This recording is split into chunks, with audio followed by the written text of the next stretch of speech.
Dodge Peg. No, it's for your mom. See, it's even in her size. Astrovan. Scandalous, sexy, and totally absurd. Married with Children permanently changed the landscape of American television. Nobody really thought of us as anything special, you know, just some freak show. A freak show that offended the critics, Really, the idea behind Married with Children was to get some attention. infuriated the thin-skinned, I sent my kids out of the room. In fact, my little boy went like this when he saw that. and delighted the libertine in us all. And I can't go to Winker County with Mom and Dad because... A rubber sheep is demanding you take a blood test? Some guy in the audience wrapped himself around the banister, and wasn't going to let go unless I came out. Peg still does get lots of letters from prison. In the next 2 hours, we will bring you into the home of TV's most dysfunctional family, the Bundys. Let's not talk about who can't find what in the dark. We'll give you FaceTime with Al, Peggy, Kelly, Bud, and even the family dog, Buck. I was really the one who saw how insane everyone was. We'll take you on the set and show you the outrageous good times. Anytime we went to the nudie bar, it was fantastic. And we'll go behind the scenes to share the real-life difficulties the cast overcame. That was a devastating, and to this day is a devastating experience. I was like 15 years old, and these girls, you know, they said that I raped them. It came out in the tabloids, but I also had an opportunity to speak in a gay publication. Oh, ma'am, welcome to Bundy Town, where sacred cows were skewered and good taste was ridiculed. This is the story of Married with Children, the true Hollywood story. Hollywood story. There was a positive dream of being one of the world's Her life's ambition was to be a star. never recovered from the public scandal.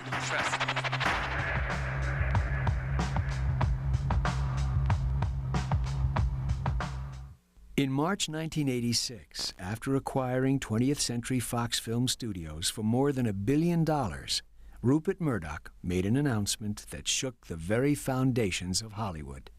The Australian media baron was going to launch a fourth television network in the United States. To many in the TV industry, Murdoch's plan seemed foolhardy, if not laughable. ABC, NBC, and CBS had ruled the airwaves since the 1950s.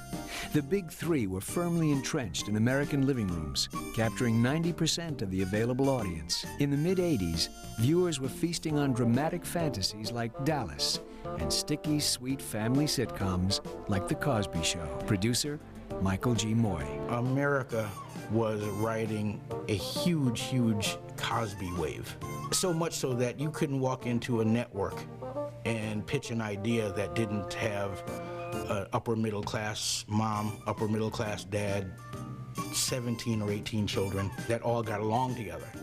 Moy and his partner, Ron Levitt, produced The Jeffersons for CBS and co-created the NBC sitcom Silver Spoons.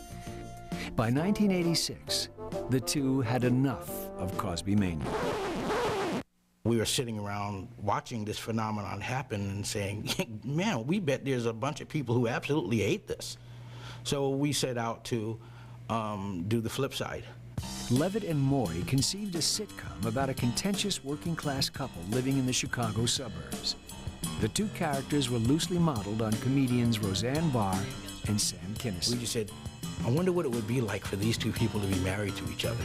In the summer of 1986, the producers got a call from Garth Ancier, the 28-year-old president of entertainment at Fox Broadcasting. I sought them out because I just thought they were very funny writers, and went to their office and got on one knee and said, please, will you come to this new network and produce a show for us?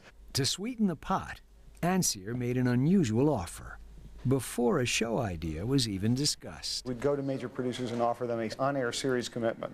So what we offered Ron and Michael was an on-air series commitment for 6 episodes at the new Fox Broadcasting Company. They wanted to program things that you couldn't see on other networks.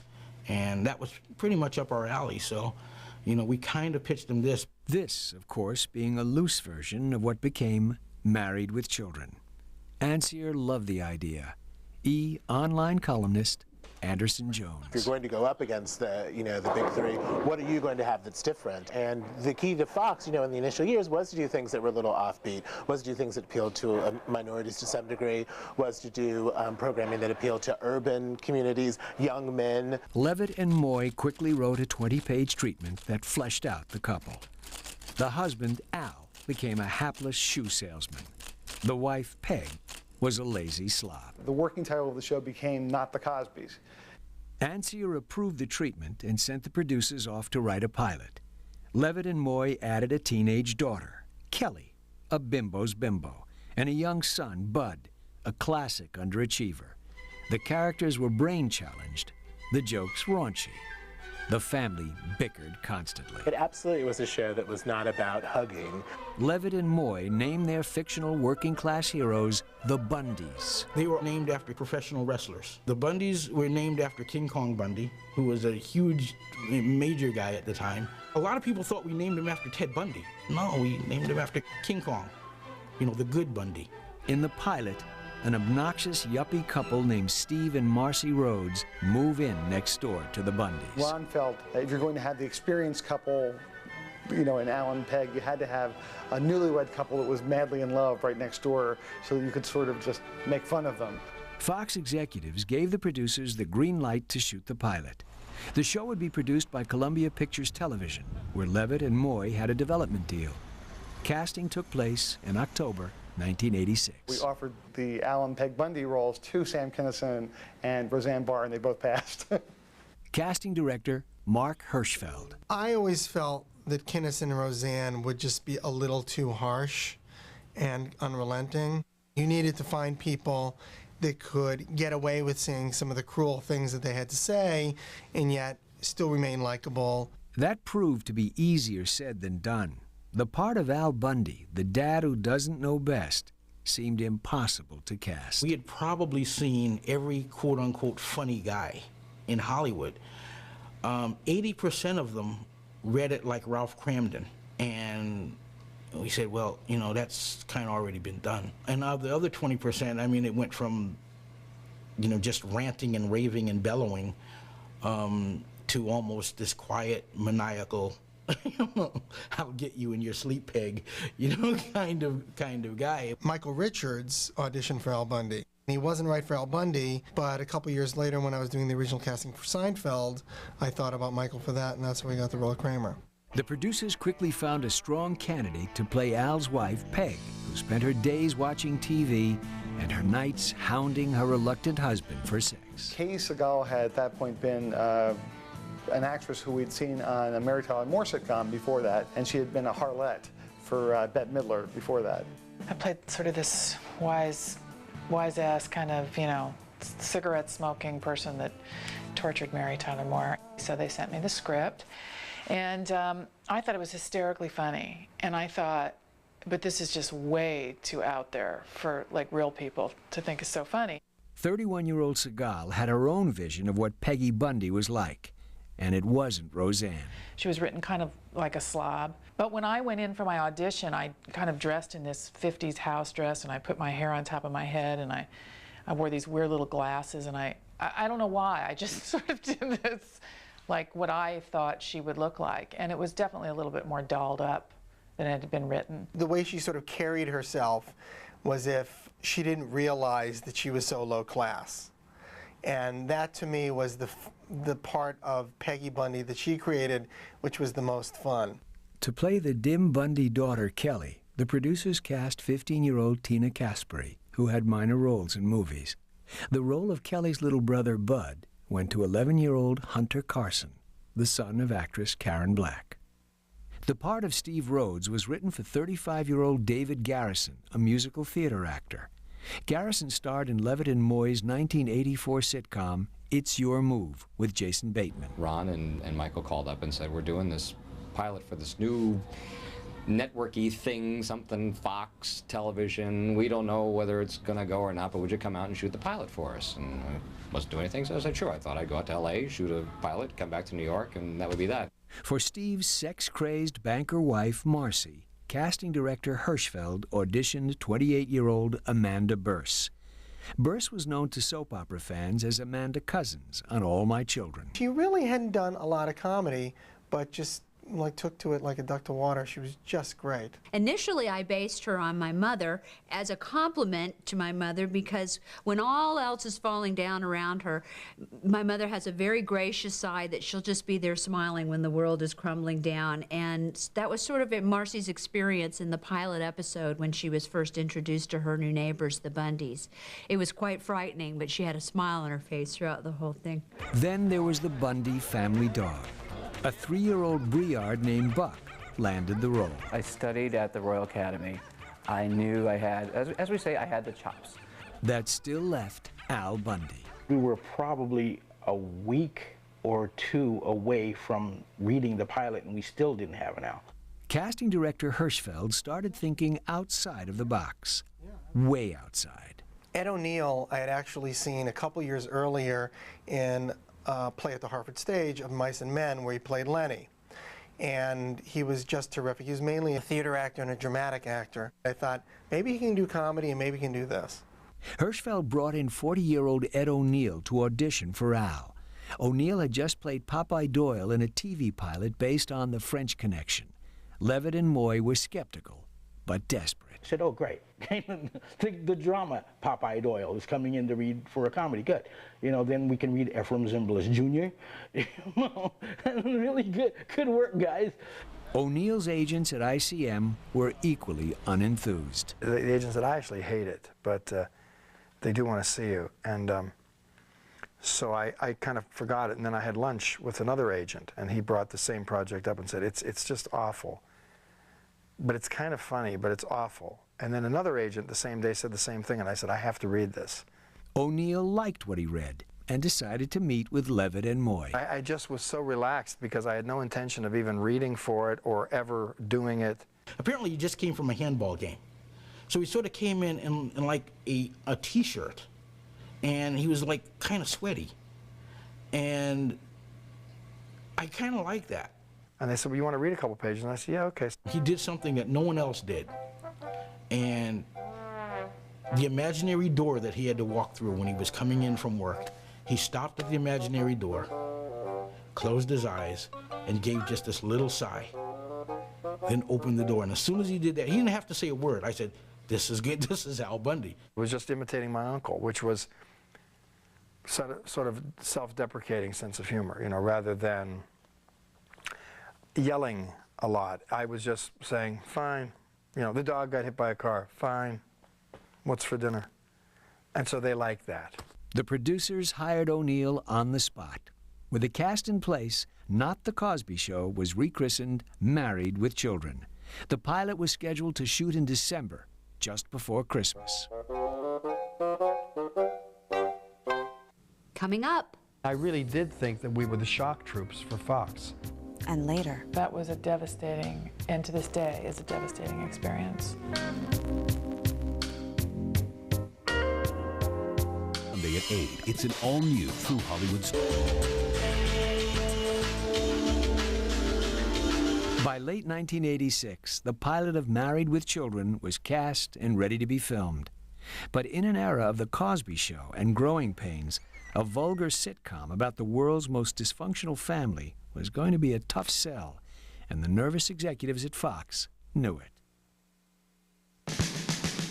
The pilot of Married with Children was shot in Los Angeles in December 1986.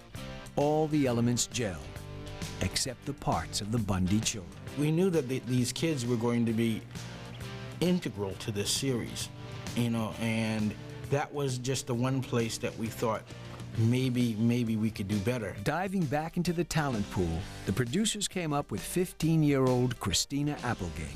Applegate was known to TV audiences as a regular on the 1986 ABC police drama, Heart of the City. They showed us the pilot, and my mom and I sat there on my bed and watched this thing and just did not want to laugh. We just didn't want to laugh, but we were just cracking up. The pilot script also found its way to 12-year-old actor David Faustino.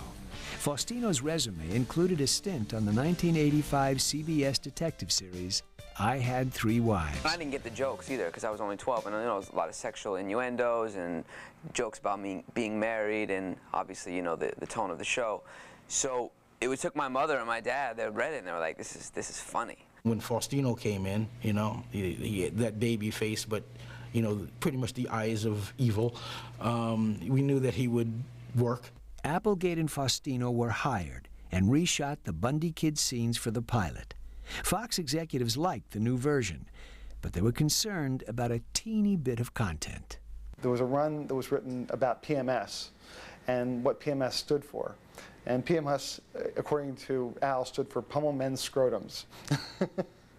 We thought that was probably one step over a line that we wanted to go with for a show that was already this, you know, on the edge. The PMS lines were removed, but the brass was still worried. The network was nervous about going with an Al Bundy in particular, who was a complete unknown, who didn't have a piece of comedy on his resume. They brought in the professor, you know, some guy who, you know, tested shows, you know, since like Sid Caesar or something. He was, you know, the grandmaster show tester guy. And the show tested moderately well. I mean, it did not test badly. And then he made his grand summation, and he just said, if you can show, despite all their sniping, that deep down that this is a solid family unit that really do care about each other deeply, you know, I think you'd have a good shot at something wonderful here. And there was this long silence in the room. And then Ron got up and said, you, sir, are the reason television sucks. And we both walked out. Fortunately, Married with Children had a champion in Garth Ancier. Garth didn't seem to rely on research and development as much as, I think this show is really funny. Ancier increased the show order from 6 to 13 episodes. Levitt and Moy were thrilled. In the meantime, Fox executives were preparing the rest of their slate. 10.5 hours of primetime programming, much of it centering around prestigious stars like George C. Scott and Tracy Ullman, or high concepts like the teen-oriented police drama 21 Jump Street. We kind of got a sense early that Married with Children was not exactly the flagship show that Fox would have preferred. I really did think that we were the shock troops for Fox. You know, that theory that, you know, you hit the beach and they get mowed down by the machine guns, and then you bring in your big artillery and big troops, you know. On Sunday, August 5th, 1987, Fox Broadcasting launched its first season. The lineup included Married with Children.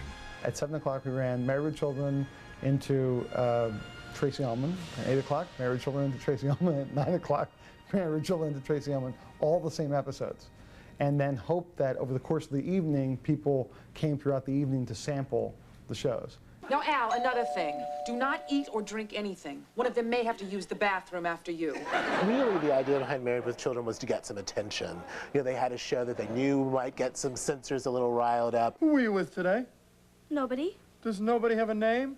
You know, Tom, Dick, Cobra with a sore on his mouth? Oh, Dad, it's not that kind of a sore. He just fell asleep with a cigar in his mouth. The critic reaction was widely varied. USA Today loved it. You know, a lot of other traditional newspapers didn't love it so much. Not that everyone could even see the show. Fox was in 86% of U.S. homes, but most of those households received Fox on hard-to-find UHF stations. It was on Fox. This was some group that had, you know, pie plates on wire coat hangers and cow pastures around America, you know, sending out their signal. After the show was on about 2 or 3 weeks, I actually, this is the thing, kind of things you do when you're 12. I went to the mall and I wore my Married with Children shirt. Just waiting for someone to say, oh, you're the guy. And not one person said anything. The ratings were less than stellar. They were microscopic. We were probably on CB radio in half the country. I mean, no one could get us, but they were very low. But we seem to be just a hair above the other sitcoms, and as the weeks went on, we seemed to widen our gap. Slowly but surely, audiences found their way to the Bundys. Producer Kevin Curran. You just felt, okay, this guy is Al. He was a high school football hero. And he doesn't really know how he got to this place now. He knows he's miserable, but he really feels like there's nothing he can do about it except like maybe some sort of his insane obsessions will pay off. And he's with this woman. He doesn't really know why anymore, but he's going to be with her until he dies. You know, some men like going shopping with their wives. Sure, buying coffins. Director Jerry Cohen. This character never would have lived without O'Neill. He's the one guy who was perfect for Al. Oh, sure, on the surface, selling women's shoes is fun. But once you cut through all the hype, the myths, the glamour, it's really very much like any minimum wage paying slow death. I love doing the character. I really do. Reminds me of,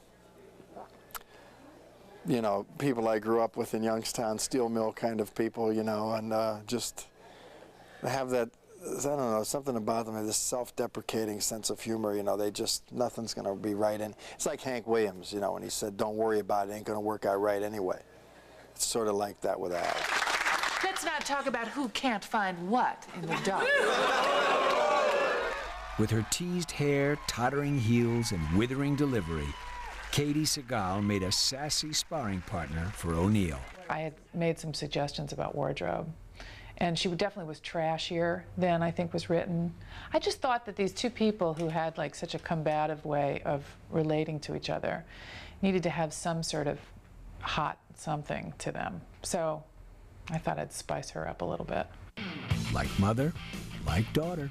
Kelly was beautiful, Kelly was hot, Kelly knew it. Kelly knew that that's all she had going for her, and she absolutely made the most of it as well. Christina has got a great understanding of what makes something funny and how to work it. Faustino's Bud was everyone's nightmare of a kid brother. Die! Call me bimbo!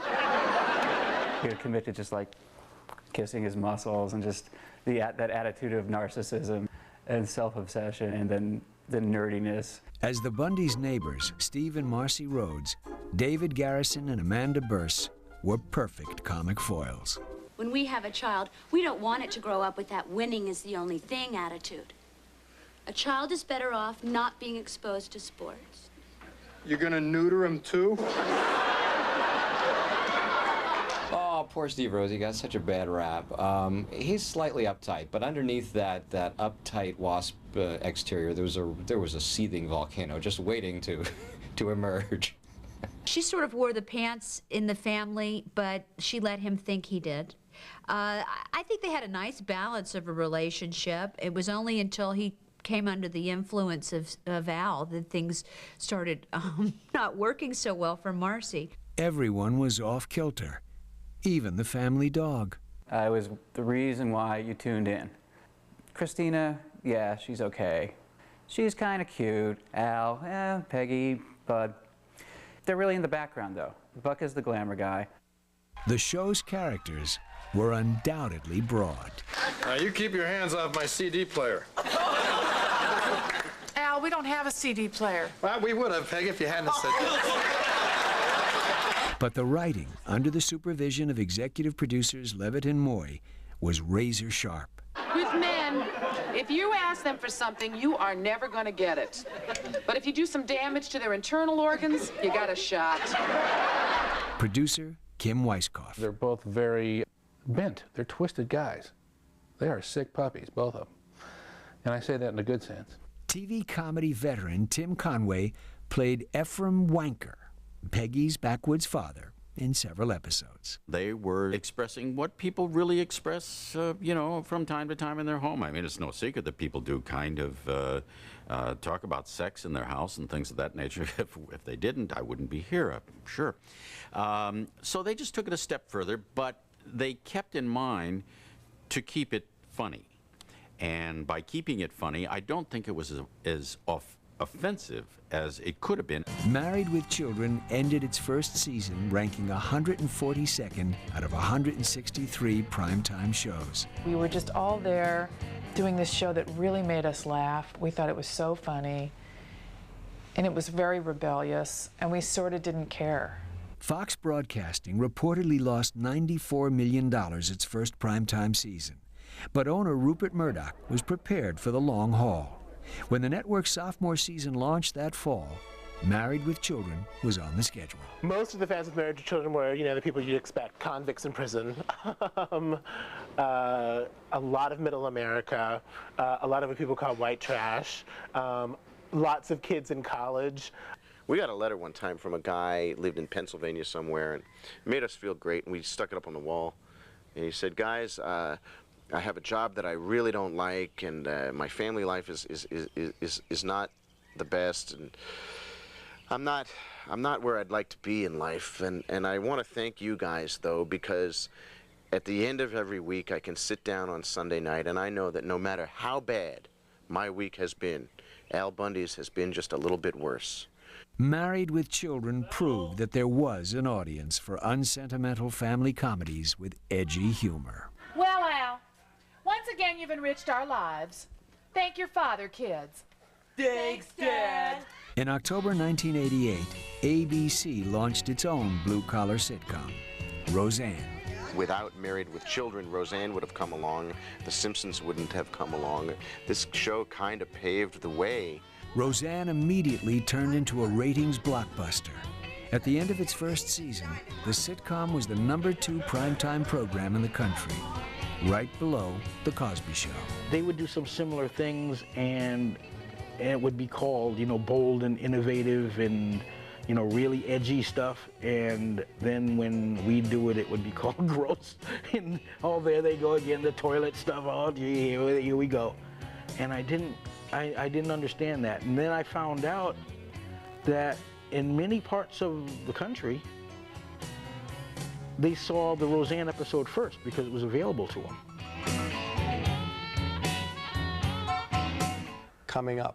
This is network television, and all of a sudden I'm being assaulted with really, and my children especially, with these strong images.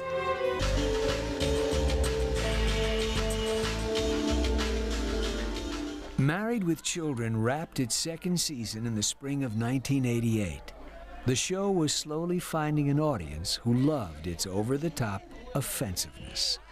But viewers hadn't seen nothing yet.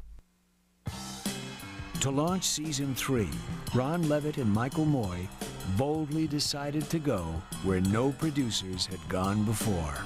A couple of writers that we had, women, told us that when women live together, they start to menstruate at the same time. And we thought this was fascinating.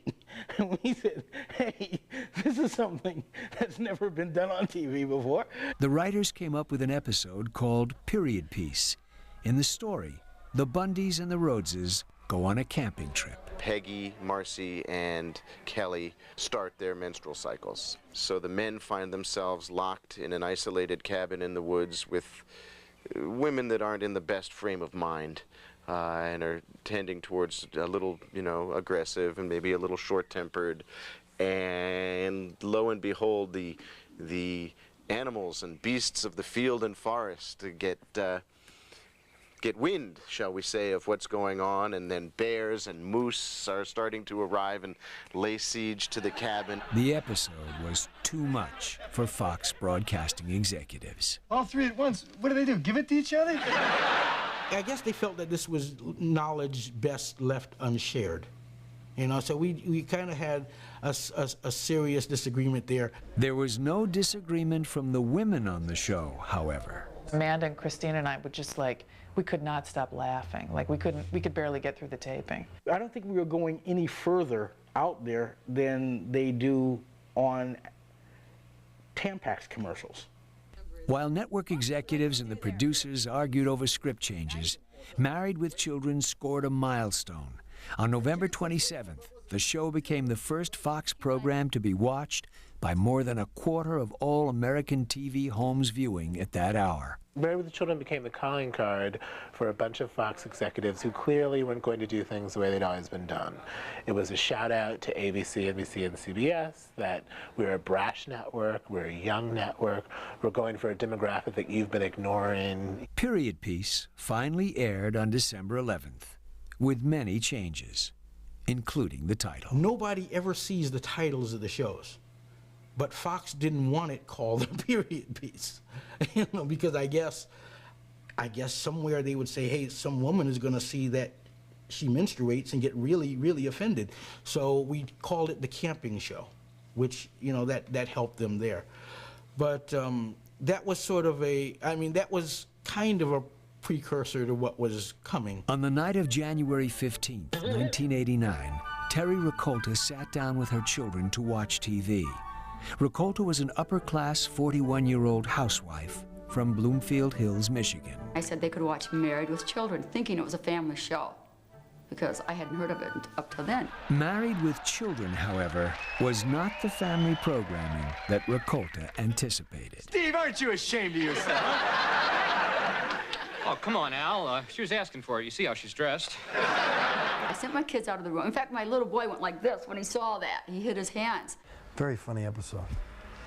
That was one of my favorite lines in that show, where the sales lady says, what's your wife's size? He said, I'm about like this here. And she says, 36D, you're a very lucky man. He says, yeah, if they came a la carte. Al Bundy wanted to buy his wife a bra for her birthday. It was a discontinued bra, so he wound up in all these situations where he was looking for this bra. It's my house. I don't bring this stuff in. This is network television. And all of a sudden, I'm being assaulted with really, and my children especially, with these strong images. I mean, to me, it doesn't, you know, adult material, and I don't have a problem with that, more adventurous material. But when it's on after 9 o'clock. Raccolta was livid. The next day, after a series of phone calls, Raccolta managed to reach one of the producers of Married with Children. Very condescending tone. She said, you know, this is a body program. We are pushing the envelope of television. Our viewing audience is an adult, beer-drinking male, 18 to 35 years old. She said, and finally, Mrs. Raccolta, if you don't like what you're seeing, I suggest to you that you just stand up, walk over to the television, and turn it off.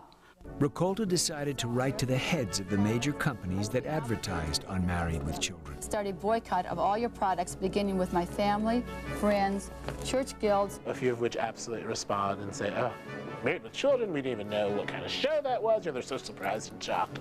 Raccolta's tactics worked. Procter & Gamble, McDonald's, Tambrins, and Kimberly-Clark immediately pulled their ads from the show.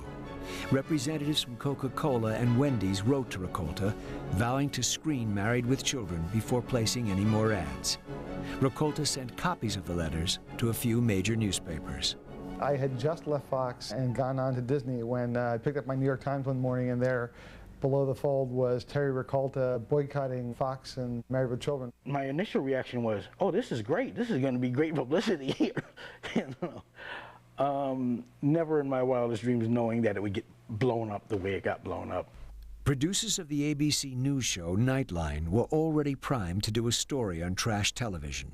Raccolta was flown to New York the same day the article appeared on the cover of the Times. I was sitting in front of a monitor, white with fright, and they showed Stephen Baccio, and he was doing, I guess, LA Law at the time. He said, if they don't like what they're seeing, just tell them to turn off their goddamn TV.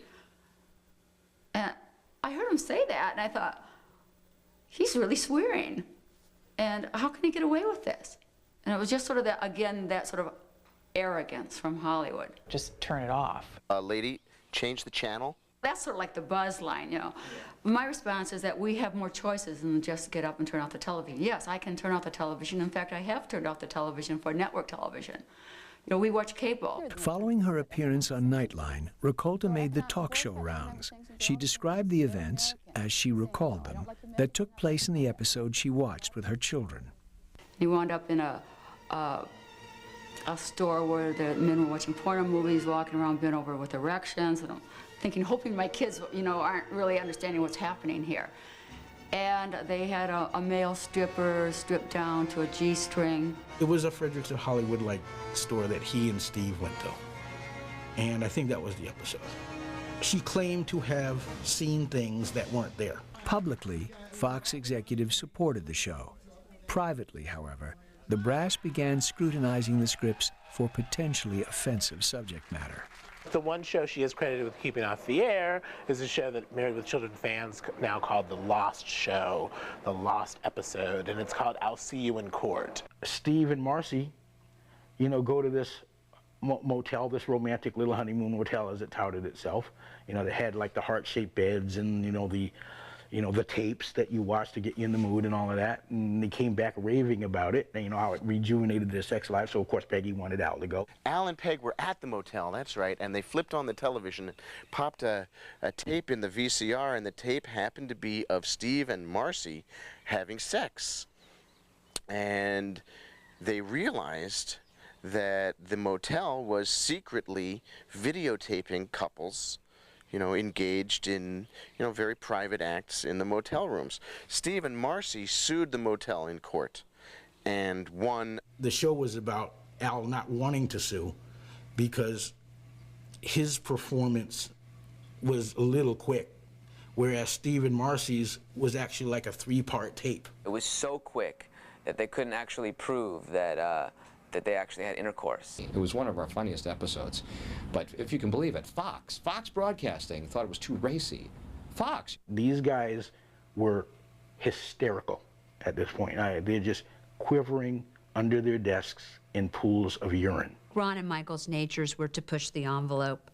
And then, of course, it's the network's job to sort of hold it at bay. As the controversy surrounding Married with Children mounted, so did the curiosity of TV viewers. Suddenly everybody wanted to see the show and was making so much noise about. People started saying, oh my gosh, this is funny. This woman inadvertently put us on the map, and we became a hit. They kept saying that the ratings were getting higher and higher because of me, and I kept wondering why they weren't sending me a fruit basket at Christmas. Those advertisers that pulled out like 3 weeks later, wanted back in, because at that time,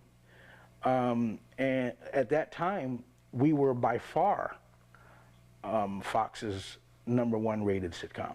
Almost all the sponsors returned to the show. In the media, Ricolta was branded with epithets like economic terrorist and the Ayatollah Ricolta. So really vicious things said about me. I mean, and it got very, very personal, which I never thought it would. I was really naive. At the end, Hustler magazine gave her asshole of the month. Larry Flint, calling me an asshole, they're really, this is a man that's at the bottom of the food chain. Ricolta felt she lost the battle, but not the war. Eventually I started an organization. We had 400,000 people, and we were in constant contact with the advertisers. My organization and its issues became bigger than Married with Children. Married with Children was really, again, the lead-in. It was the advent of shock television. By the end of the show's 3rd season, the media frenzy surrounding Ricolta settled, but the impact of her activism continued. Fox executives kept a tighter rein on the Married with Children scripts. We would wind up getting a lot more notes than we did beforehand, and this went on for, quite some time. Coming up. Peg and Kelly were, girls that those prison guys seemed to like. And later. No, ma'am. National Organization of Men Against Amazonian Masterhood.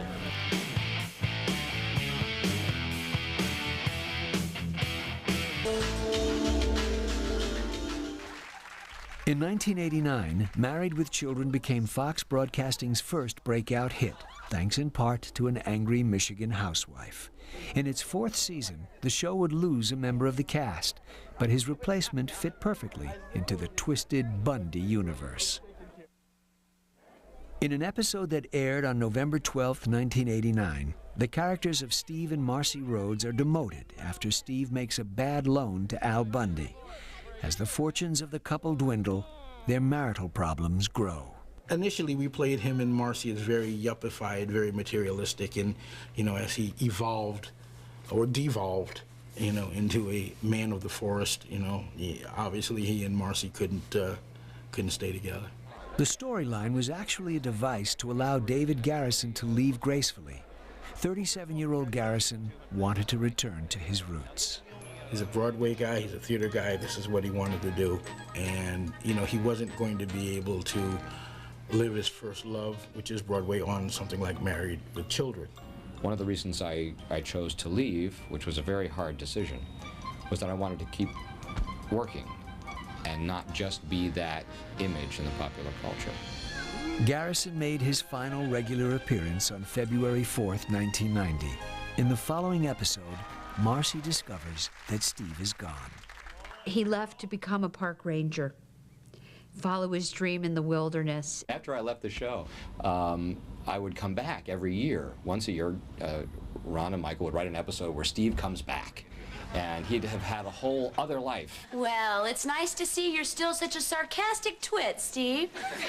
Besides, I thought you were in the desert, protecting the wildlife and performing Guys and Dolls with your little cactus friends.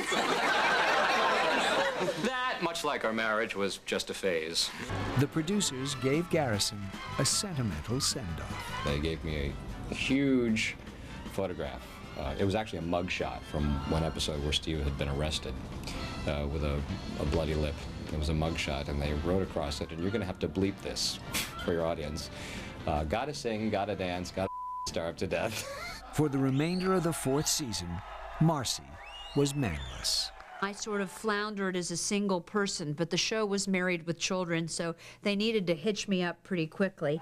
Michael Moy and Ron Levitt wanted someone completely different from Steve.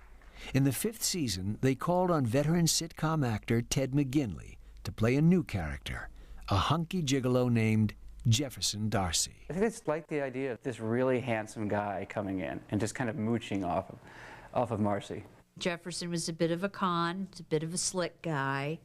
Never really wanted to work too hard. For me, it was a whole new audience. You know, I'd come from Happy Days and Love Boat and, you know, very sweet candy sort of material. 32-year-old McGinley made his debut as Jefferson Darcy on January 6, 1991.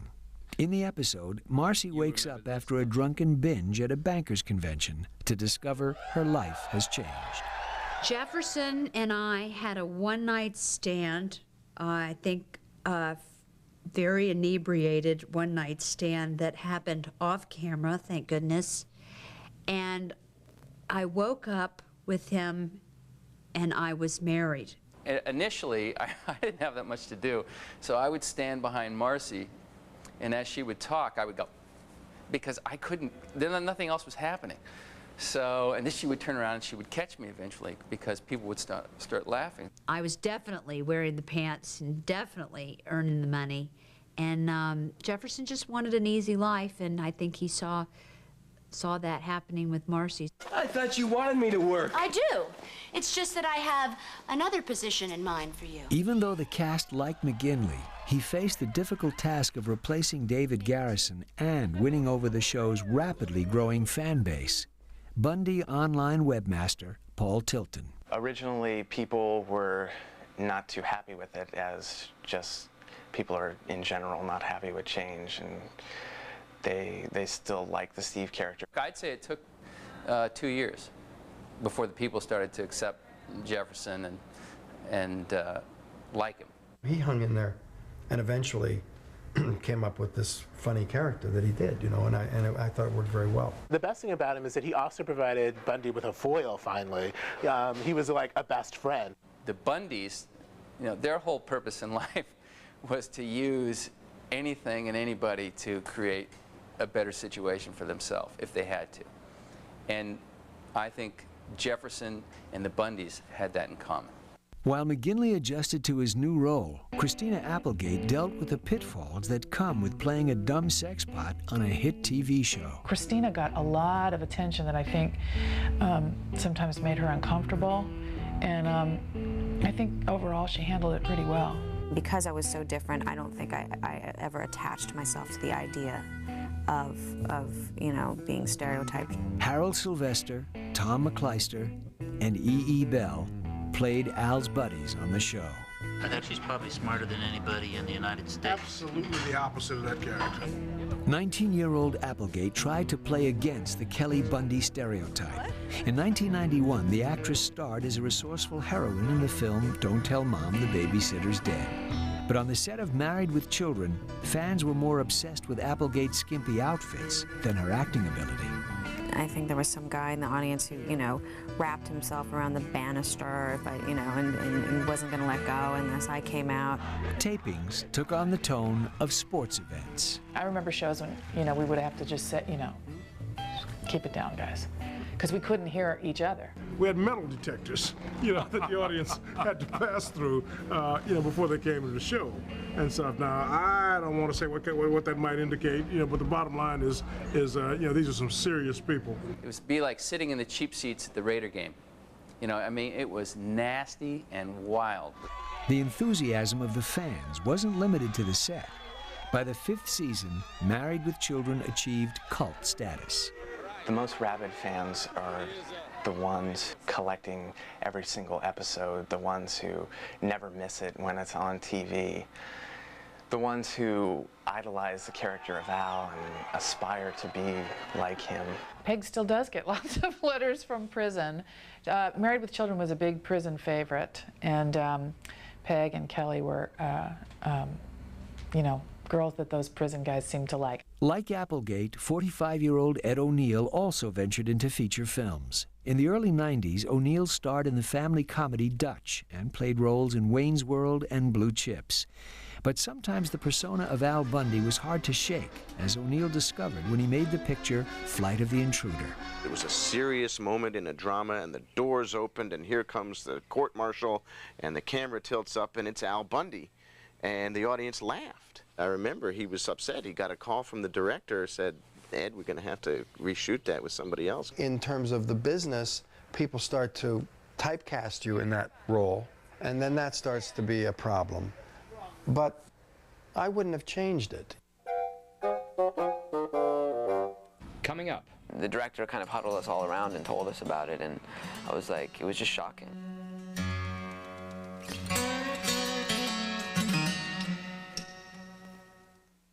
Wednesday, it's Will Smith. By the spring of 1991, Married with Children was more popular than ever. After 6 seasons, Fox was looking to cash in the same way all networks do with hit shows, with spin-offs and syndication. Isn't he a shoe On April 7, 1991, an episode of Married with Children aired that had little to do with the Bundy family. Instead, the story centered around Al's best friend, Charlie Verducci, played by Joseph Bologna. Verducci was a sleazy apartment manager who spent most of his time trying to get his cute but dumb son Vinny to marry a rich woman. Vinny was played by future Friends star Matt LeBlanc. The episode was actually a platform for Top of the Heap, a new series Fox launched a week later. We try to strike when the iron is, you know, is hot.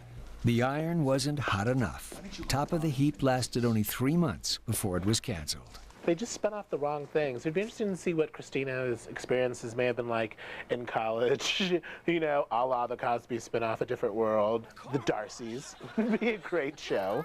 The spin-off may have failed, but Fox still had another rich vein of potential cash to mine: syndication. In January 1991, executives for Columbia Pictures Television, the studio that produced Married with Children, headed to a programmers convention in New Orleans, where they showed Married with Children to TV station owners. Afterwards, according to producer Michael Moy, executives downplayed reaction to the sitcom. We kind of asked executives at the time how it went, and it was, you know, kind of, the response we got was lukewarm.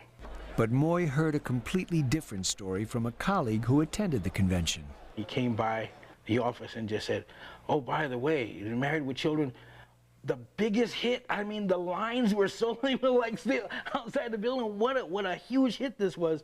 And we kind of then saw what was going on. Oh yeah, I'm sure we'll get a call. Gee, it's not gonna sell too well. You guys want to sell your points back to us? We'll buy them. We'll give you a quarter.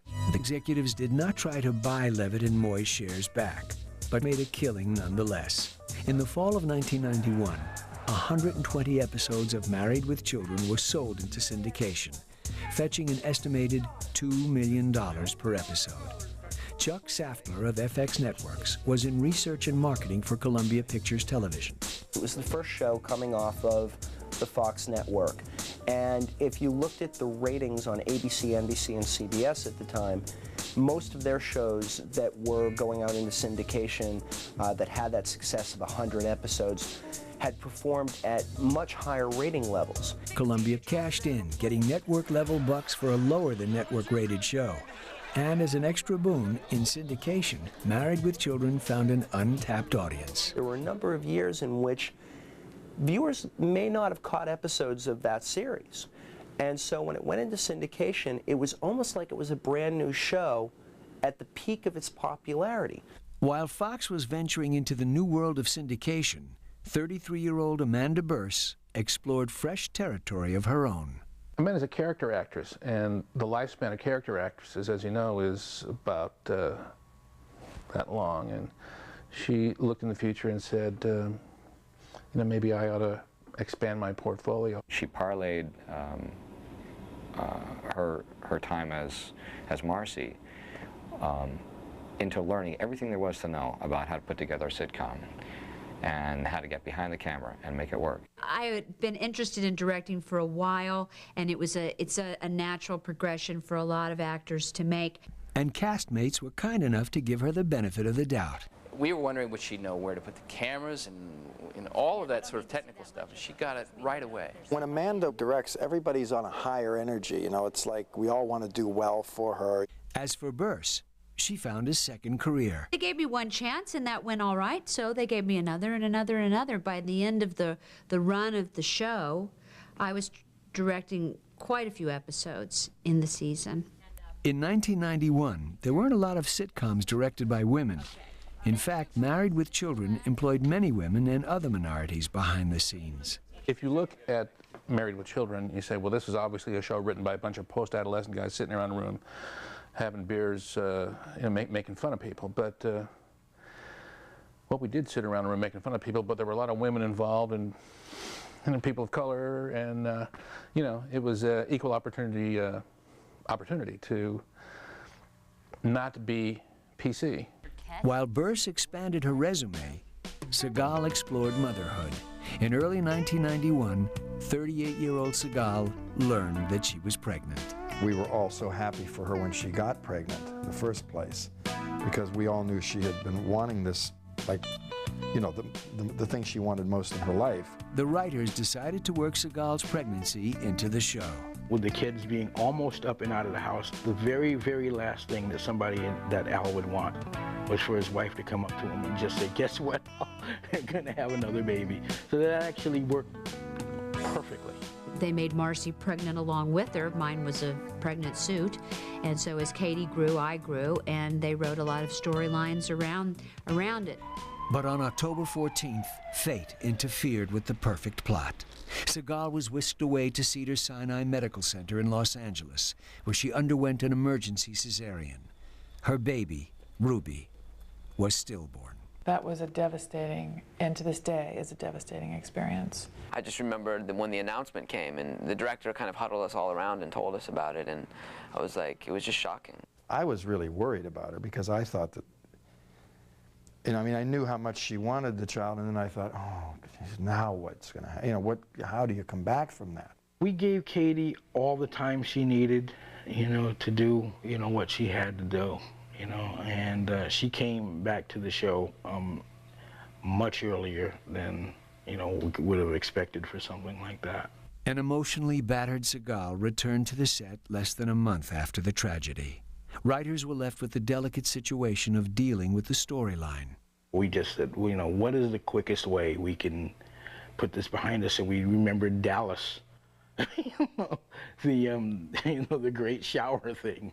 I thought they handled it great. When I finally came back to work, they wrote it as a dream sequence, that I never really was pregnant. The fans didn't know that that was the case. You know, they didn't know really what the situation was. So she had to get it out there publicly. She had to do publicity about it, so that people wouldn't, you know, they'd have the sensibility not to ask about it. So when Katie became pregnant again a few years later, it was her decision to be private about those pregnancies. And she has 2 beautiful children, Sarah and Jackson, and they were not written into the show, and you can understand why. We shot around it. We would shoot her from bus stop. We would have her walk behind things. Then later on, we would have her on the phone. We wanted her to take it as easy, as she could. When these things occur on a show like that, where people really do become family, it's actually wonderful, because there are people there for you, and there are people who care. Coming up. I had no shame about the fact that I was a gay parent. Every Sunday at 8, it's an all-new True Hollywood Story. This week, it's Sean Young. This Sunday at 8 only on E! For over 2 decades, Orphalian and Orphalian have successfully represented individuals and small businesses throughout Southern California. A team of skilled lawyers, supported by a professional staff and state-of-the-art technology. The firm specializes in general business law, personal injury, and civil litigation. Ask our clients about us. A firm to remember for all your legal needs. Orphalian and Orphalian. Our family's been here so many times, we practically live here. We weren't expecting so many rides. And AquaZone's the coolest. I tell all my friends they have to see the firefighter show. It's hilarious. Legoland's a unique theme park with a creative edge. It's so beautiful here. The attention to detail is amazing. Legoland has so much to do. Coming to Legoland has truly become a family tradition. Don't forget to pick up your Legoland Year Pass. It's the perfect way to enjoy the park all year long.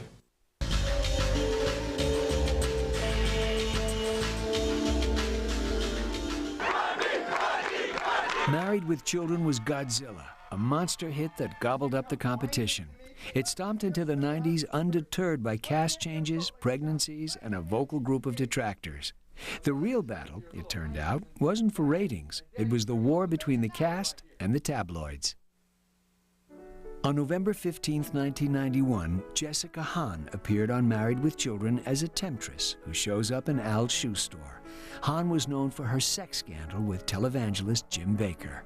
We liked the idea of casting just weird people, as weird people in the show. I mean, the idea was to do things that you're not going to find, on regular television. But it wasn't Al who fell for the sexy Hahn. 44-year-old executive producer Ron Levitt asked Hahn to dinner after the taping. She accepted, and the two began dating. Eventually, the couple moved in together. She was just really, really nice person, and they were really into each other, and they really liked each other and respected each other, and we all respected that. Over the years, Married with Children built up a repertoire of offbeat guests, ranging from Pamela Anderson and Vanna White to B.B. King and Anthrax, to Jerry Mathers and Jerry Springer. They're really good with pop culture. Gary Coleman guest starred on the show. The Village People were on this show. I mean, Jefferson is played by a former Love Boat star. One of the wackier guest stars was the late comedian Sam Kinison. Kinison was tardy for a Monday morning rehearsal. On Tuesday, he didn't appear at all. So Wednesday, again, it was like 20 minutes late. He's absolutely apologetic. He knows his stuff. And that day at lunch, he called Chasen's to have them cater the lunch. And then the next day, he had belly dancers show up. Actors, comedians, and musicians weren't the only celebrities tapped for guest appearances. We had a lot of athletes that would come through, Clyde Drexler and Joe Namath, and it was fun to have those guys. This one episode, it was the spring break thing, where this woman with these humongous set of tatas. I think we can all remember her name. I'm blank.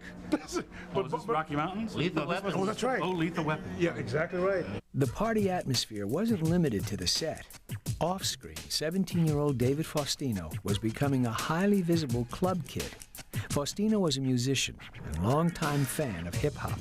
In 1991, David and two friends launched Club Ballistics, the first hip-hop club in Hollywood. This is when hip-hop was at its baby stage, and it wasn't all over the place, and you couldn't find hip-hop clubs in Los Angeles, especially on Sunset Boulevard.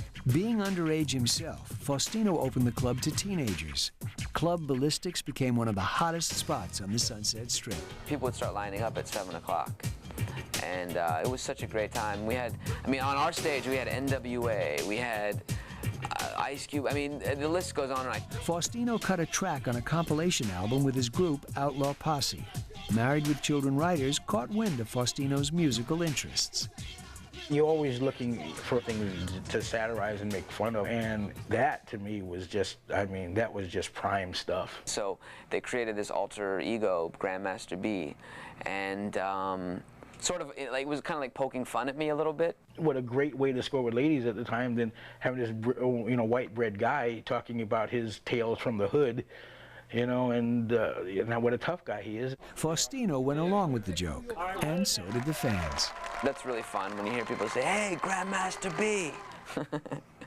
In season 7, the writers concocted other new storylines to keep the show fresh. I'm here on the set of Married with Children, and it's a closed set, authorized personal only. I'm authorized. Normally when I'm on TV, I'm considered a security risk, so I'm thrilled to be on the show.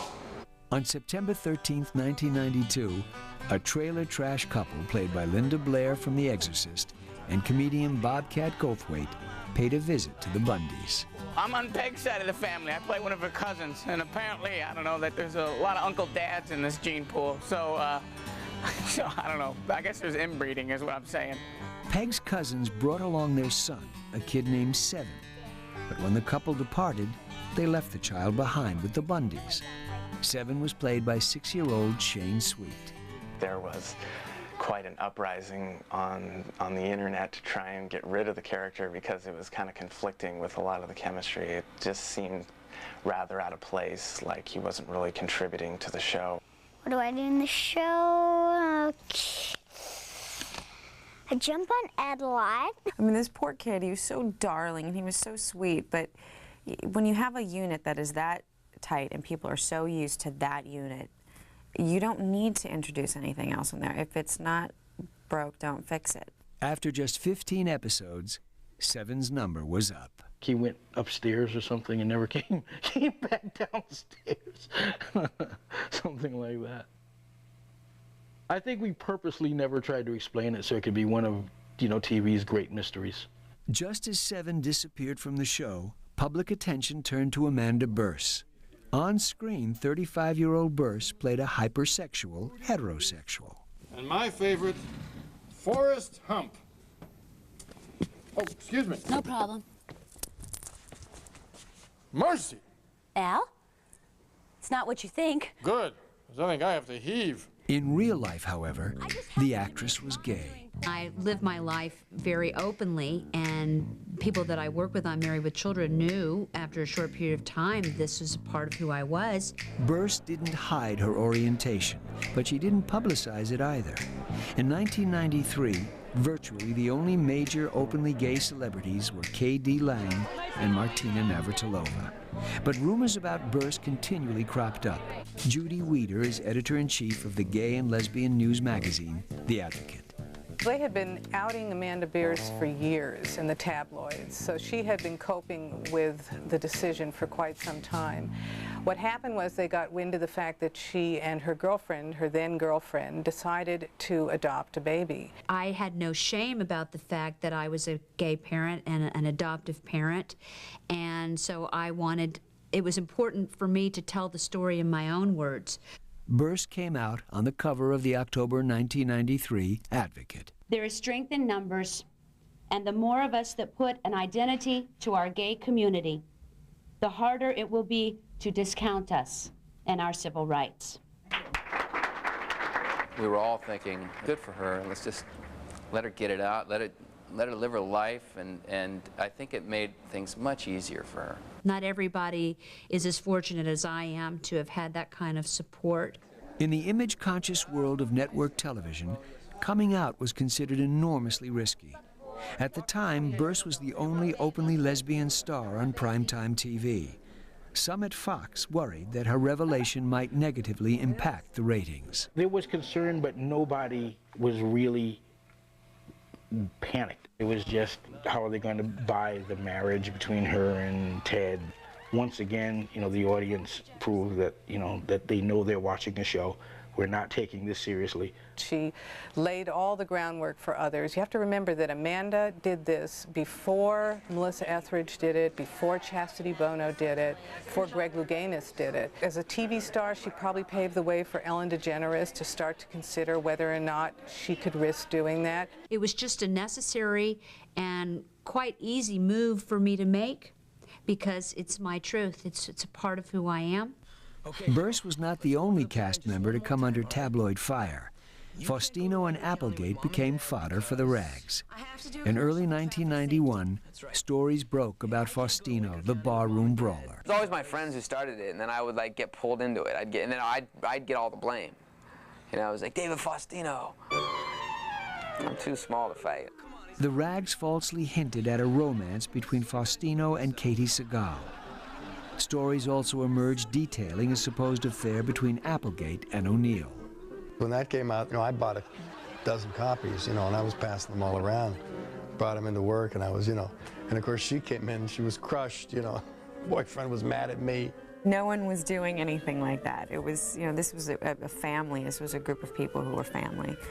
I mean, oh God, even the thought just irks me. I can't even just fathom that. It's so disgusting. The tabloids didn't stop with family affairs. I was in the Hollywood Christmas Parade one year with Jason Hervey from the Wonder Years. And we met these girls after. I think I was like 15 years old. And these girls, they said that I raped them. And it was so weird. And I never raped them. And the things that were being said were just so ridiculous and silly that all you can do is laugh. I mean, you just have to brush it off. Coming up. It was hard on Christina. I know she would come into my hospital room sometimes because I had something like 6 surgeries in a year and a half.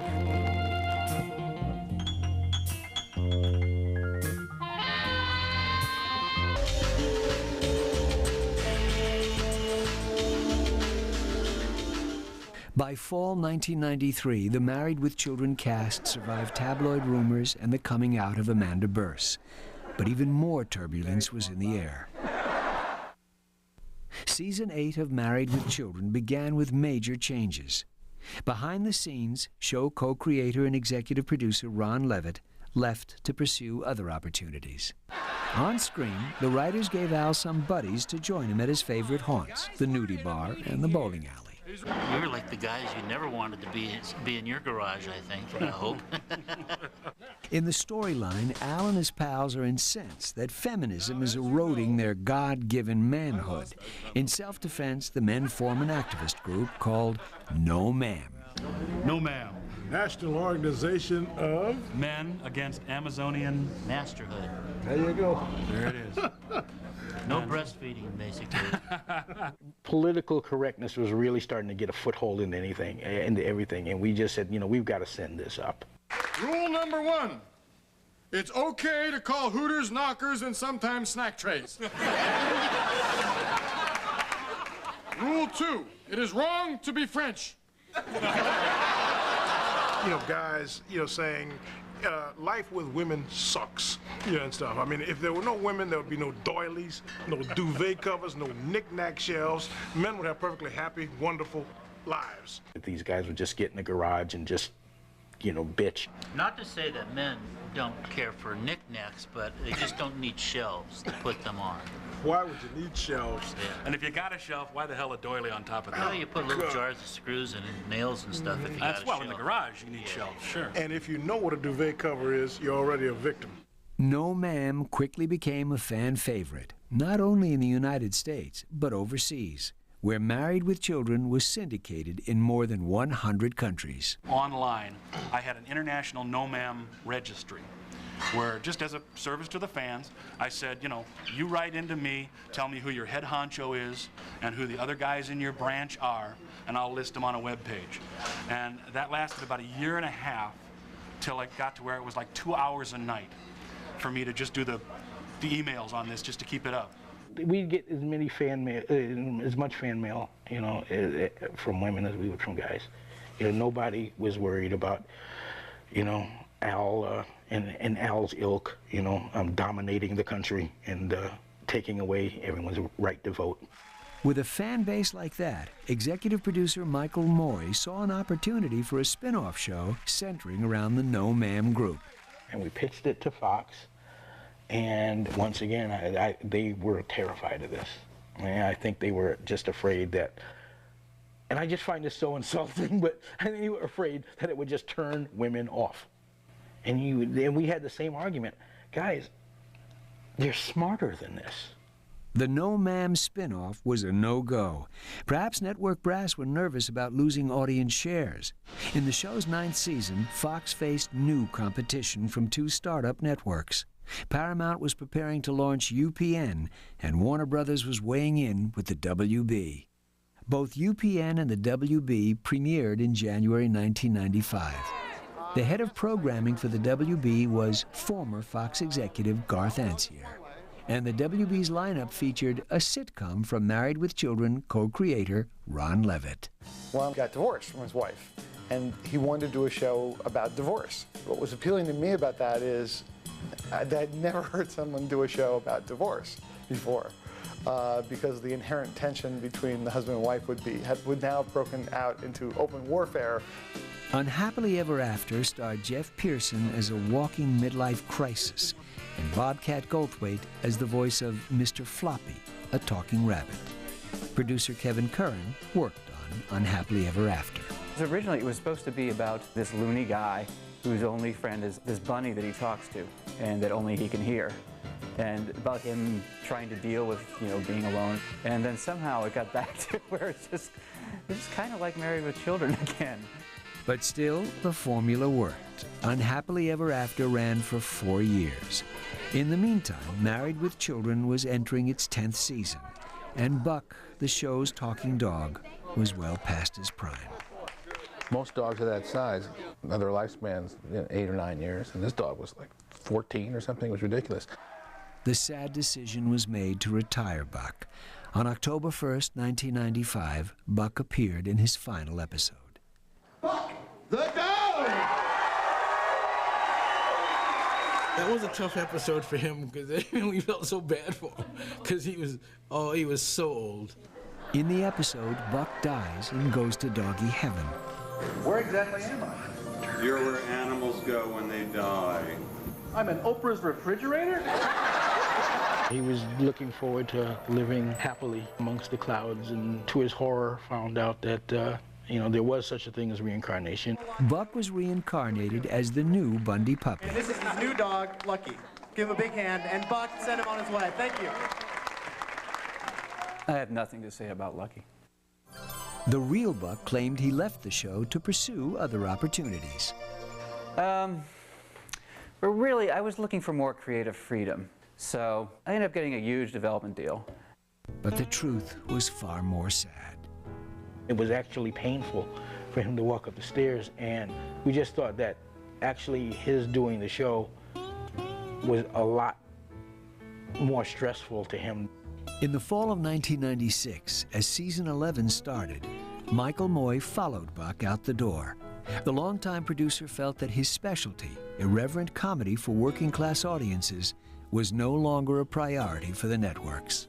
To put me on a show where I'm writing for, you know, MBA guys who are, you know, sitting at Starbucks talking about therapy, you know, that would be dangerous for whoever I'm working with. Trust me, because I just may snap. Moy moved to the East Coast and took up landscape photography. By then, Fox's original Young Turks were gone too. The show had been through 4 or 5 different presidents at Fox. You know, we outlived everybody else on the Fox. By the time we left Fox, there was nobody there. The only person that was still there was Murdoch. The new brass hired new producers for the network's oldest success story. They had changed executive producers for the show. All the original executive producers were gone. and there were all new writers.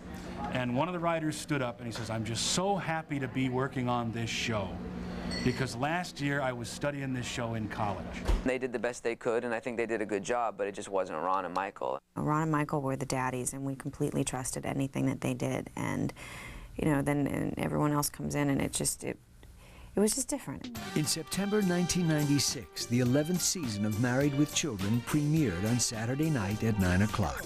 The first time the Bundys had ever left their Sunday night stronghold. Programmers moved the show 4 more times before the season was out. They had moved our time slot and moved our night, and you know, we definitely weren't bringing in what we had brought in on Sunday night, which is really Fox's. That was a great time slot we had, and so I just really, at the end of the day, I think they weren't sure. I suspect people felt like they inherited the show. You know, they sort of like had to keep it on because it was part of Fox's legacy. The tone around the set changed considerably. Ed O'Neill stepped in to take over. Towards the end, he had total authority, and he deserved it, because Ed carried the show. There's no doubt about it. But there were some crises even Ed O'Neill couldn't solve. In early 1996, Christina Applegate's mother, actress Nancy Pretty, was diagnosed with breast cancer. It was Pretty's second bout with the disease, and 24-year-old Applegate was terrified. It was hard on Christina. I know she would come into my hospital room sometimes because I had something like 6 surgeries in a year and a half. And I remember coming in one time and she just looked gray. She couldn't even talk. The entire cast and crew rallied around Applegate and Pretty. Not only do I love Christina, but I had great affection for her mother, Nancy, as well. Nancy was on the set quite a bit as the guardian parent of a young teenager. Christina's mom, you know, we all knew her, we all loved her, we all cared about her. As Pretty underwent treatments, Applegate coped as best she could. Well, I don't know how she did it. She didn't have any choice, really. She had to go do her work. Christina is a pro, man. She would, you know, she would come in and she would be crying and she would be upset and she would be in her dressing room and then she'd be out and you'd never know it. I was really grateful to have the show because it was a place for me to really, you know, be able to divert my attention and to have something that was positive in my life and to make people laugh. And because I had that, I think that really helped me actually get through. Plus, having the cast that I was so lucky to have worked with were just an amazing support system. Pretty eventually made a full recovery. She's amazing. She's a trooper. She's my hero. Coming up. Someone else heard it on the radio and then called me to tell me that the show was canceled.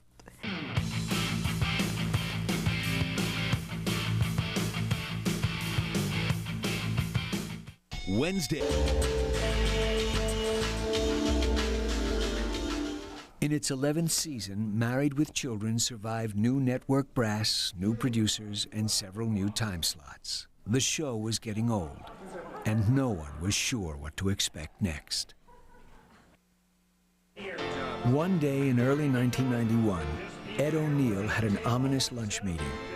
The actor met with Peter Chernin, then president and COO of News Corporation, Fox's parent company. Chernin told O'Neill that Married with Children was probably going to be canceled. I said, well, Peter, you know, people know I'm here, so I should go tell them we're not going to be picked up next year. Because, you know, I didn't care. You know, I was fine, but there are a lot of people, hair, makeup, you know, props, camera people, they need to get other jobs. Oh, no, no, no, oh, no, oh, no, I misspoke. 60-40. I said 4 against 4. I said, come on. O'Neill saw the writing on the wall. He prepared for the final episode. I said, let's do an hour show. We'll get Levitt and Moy back, and we'll win the night. Michael Moy and Ron Levitt enthusiastically embraced the notion of writing a finale episode. We were going to get back together and do the last episode. And that offer was made to Fox, and they never called back. O'Neill and the rest of the cast shot the last episode on March 27, 1997. we called a wrap, and we kind of stood there for a second. The camera people, the crew, the makeup people, the wardrobe, the cast. And we looked at each other, and it was a really unbelievable moment. It was very emotional. We didn't know when we wrapped up the 11th season if we were going to come back or not. So it was like we were kind of like, okay, well, goodbye, maybe. So the last episode, there was not anybody there. There were no gifts, none. Not a thank you card, nothing. And that's it. We did it. No one knew, you know, then they were going to have a cast party. I said, I'm not going to a cast party. What for? What is this party for? And I just went out and got in my car and drove away. The episode aired on April 5th, 1997. On April 18th, Fox executives announced that Married with Children was canceled. Nobody bothered to tell the cast. Someone else heard it on the radio and then called me to tell me that the show was canceled. I'm like, wow, 11 years, and I find out from Mark and Brian, that's a trip. I was in Ohio at a bed and breakfast, and a honeymoon couple approached me in the parking lot as I was getting in my car and said, we're sorry about your show. I said, really? Oh, you didn't know? It's on TV, it was canceled. So I said, oh, really? So you got married? I took him in there, bought him a drink, a little champagne. I said, I prefer to hear it from you. You think a show that ran as long as it did, that had the impact that it had on launching a network, might have been sent off with a little more hurrah, but, you know, business is business. So we never got a final episode, which I thought was extremely unfair, seeing as we were one of the first shows there. I mean, we were at the network before The Simpsons were there. The cast had their own ideas about how they would have ended the Bundys' run.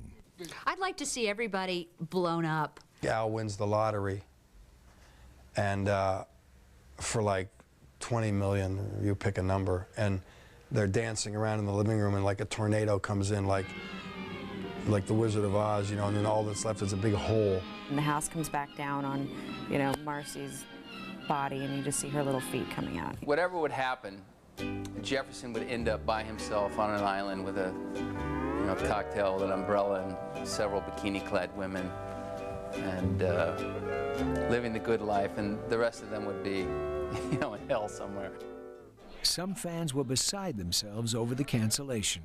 They would send emails, post messages on the message board saying, is it true that Married with Children is really going to be taken off the air? They couldn't believe it. And there was much an uprising to try and get it back, to try and get the show back on the air.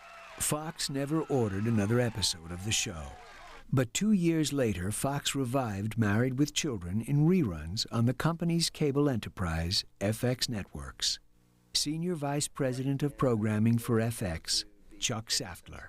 FX began running Married with Children back in September of 1999, and Married with Children's position in our program strategy is a crucial one in that it attracts a male audience, it is reverent, it's hilarious, and it fits in with a great deal of the other programs that we have. To say it simply, Married with Children will be in reruns as long as I Love Lucy.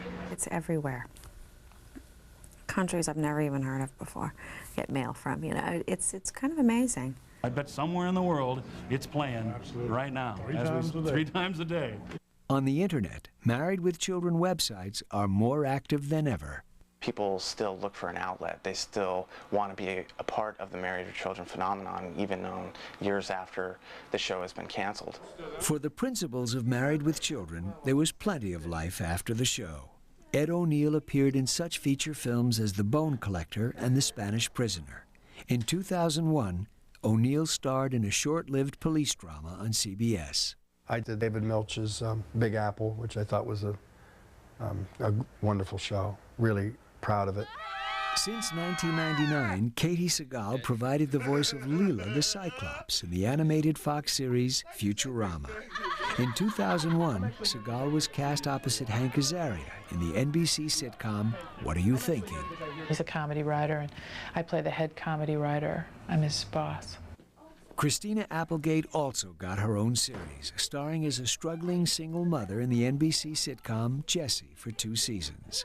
In 2001, Applegate co-starred with Gwyneth Paltrow in the film A View from the Top and with Cameron Diaz in The Sweetest Thing.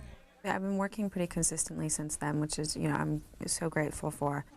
David Faustino made guest appearances on shows like Nash Bridges and continued to pursue his musical interests. I made enough money to where, like, I don't have to stress and strain and worry about what I'm going to do. Amanda Burst directed episodes of such top comedies as Dharma and Greg and Sabrina the Teenage Witch, before moving to a rural area far away from Hollywood. I've semi-retired my life. Instead of living in Los Angeles, I decided to grow my child in the Southeast where I grew up and be nearer my family. As for Ted McGinley, Well, since then, I haven't done a thing. actually McGinley played recurring roles on ABC's Sports Night and NBC's The West Wing. And David Garrison returned to the stage, playing lead roles in such musicals as Guys and Dolls and Randy Newman's Faust. And I had a 2-year run on Broadway in Titanic, which was a great success. And here I am now doing Bells Are Ringing, back on Broadway. As for Al's pals, Harold Sylvester became a producer-writer for City of Angels and NYPD Blue. Sylvester, Tom McClyster, and E.E. Bell stayed active before the TV cameras as well. Of course, the three of us are always being called all around the country to judge strippers contests. Yeah. No, ma'am, we'll travel. Yeah. Co-creators Ron Levitt and Michael Moy became wealthy off Married with Children. Levitt remained with Jessica Hahn. Michael Moy stayed on the East Coast, far away from Hollywood. I'm a dad. I chase my 3-year-old around. I monitor what she watches on television. I'm not in the next room. I know what she's watching. That's how it's done. In 1987, nobody could have predicted that a raunchy renegade sitcom on an outlaw network would make TV broadcasting history. A lot of shows were able to have life because of Married, and I'm really proud to have been a part of it. I watch reruns sometimes, and some of it still makes me laugh, Not all of it. I don't like the haircuts that I had, like, age 14, 15. People still stop me all the time. It's really so sweet. And basically they just want to say, you know what, I think you're funny. Your show's made me laugh. Sometimes I wish I could just walk in and sit down on that set and hang out with them and play again. That's the way I remember the show, and I always will. Guys, we had a great run. We did it. We changed the face of show business. Are any of you guys working? Do you have anything going on that might need a dog? New Orleans or bust. Yeah. Is that where we're going? New Orleans and bust. And bust. Thank you. Anytime we went to the nudie bar, it was fantastic. God forbid you end up on some, E! True Hollywood Story or something like that. I thought you were going to ask me juicy questions about me. Whatever they said in the press, I was not there that night, and we were just good friends.